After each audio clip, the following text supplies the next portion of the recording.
underline. Omong dikit tapi nyelekit. Bersama Om Bob. Temukan di channel YouTube Om Bob Indonesia. Om Bob, sekarang ini marak sekali praktek pungli di tempat uji KIR karena pengawasan lemah dari pemerintah Provinsi DKI Jakarta. Bagaimana Om Bob menggarisbawahi masalah ini? Ya, ini sebetulnya masyarakat pengguna jasa untuk KIR ini sudah merasakan ya. Tetapi kan belum muncul di permukaan. Memang takut nanti kalau muncul di permukaan nanti dikatakan, loh ini tuduhan yang tidak betul, fitnah. Nah, itu kan repot ya. Tapi sekarang yang ngomong ini kan pejabat sendiri ya. Kalau kita baca di koran itu ya, pejabat sendiri mengatakan masih terjadi pungli dalam pengurusan uji KIR polusi atau tidaknya sebuah mesin atau sebuah kendaraan bermotor. Ada mobil, ada sepeda motor. Memang dirasakan oleh masyarakat itu kalau ngurus sendiri itu nggak cukup sekali selesai. Ada yang keluh kesah itu ya. Begitu datang, oh ini masih kurang, setelannya kurang bagus, macam-macam. Ya setuju saja. Memang tugasnya yang memeriksa itu kan seperti itu, Maka dengan tenang kembali ke rumah, masuk ke bengkel, itu mobilnya diperbaiki supaya betul-betul gas CO yang keluar itu nggak terlalu banyak sesuai dengan ambang batas yang diizinkan. Besok paginya dibawa lagi ke sana. Pada saat diperiksa kembali, biasanya itu tidak lolos. Ada yang kurang lagi. Jadi makin lama orang-orang yang mempunyai kepentingan untuk mengurus uji emisi ini juga kehilangan kesabaran. Sudah bolak-balik itu kan pakai ongkos semua, pakai ongkos, pakai tenaga, pakai uang, itu menjadi enggak sabar. Ternyata biasa. Kalau udah ada seperti ini kan ada semacam orang yang namanya perantara. Perantara itu banyak di sana. Orang-orang bergentayangan jalan-jalan itu. Kelihatan yang ada masalah minta dibantu. Gimana? Gua urusin gimana? Nah, pasti kalau sudah dibantu atau diurus itu kan mesti ada biayanya kan.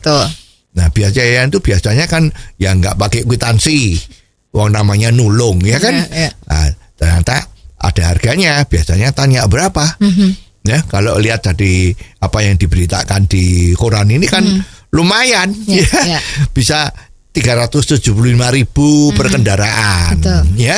Kalau kebetulan ada oknum yang ditanya oknum yang ikut membantu di dalam ini kan oknumnya ada dua, satu yang namanya perantara kalau bahasa kasarnya itu makelar itu yang satu oknum di dalam yang membantu secara internal supaya pemeriksaannya lebih cepat, supaya dikatrol sedikit lah. Kalau kurang-kurang sedikit, oke dianggap lulus lah. Itu ternyata oknum-oknum tadi itu dapat per kendaraan 75.000. Nah, ini kan menjadi keluh kesah yang semua merasakan.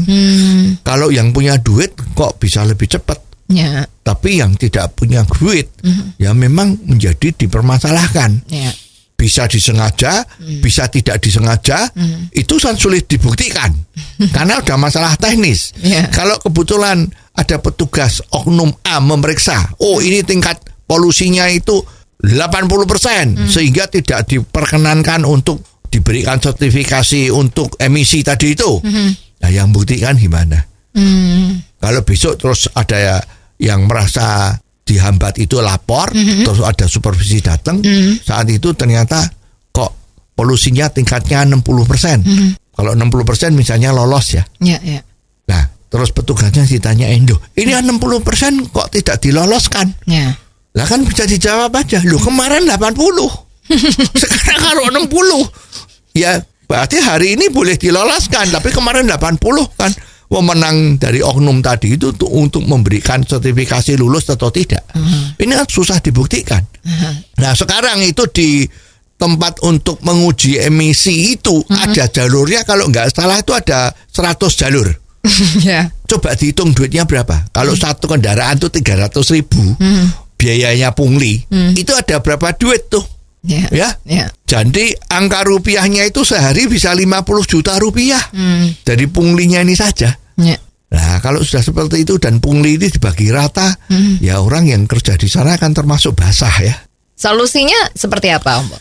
Sebetulnya solusi yang terbaik adalah tidak perlu ada sertifikasi lagi untuk pengujian emisi. Tapi tetap diadakan checking emisinya. Jadi kalau di tengah jalan itu ada mobil yang tiba-tiba kok asapnya hitam, langsung di stop dong. Periksa emisinya. Kalau dia melebihi ambang batas, maka dia langsung dikenakan denda. Ya, misalnya 5 juta rupiah. Padahal kalau ke bengkel itu kan nggak sampai 5 juta. Nah, jadi dia kapok. Ya, jadi stop uji emisi, tapi kalau di jalan ada emisinya yang melebihi batas, ditangkap, didenda, mobil tidak boleh jalan. Pasti semua akan tunduk agar supaya mobilnya itu emisinya baik. Oh, jadi begitu ya, Om Bob. Jelas deh sekarang. Terima kasih Om Bob untuk waktunya. Sampai ketemu lagi di waktu yang akan datang. Underline. Omong dikit tapi nyelekit. Bersama Om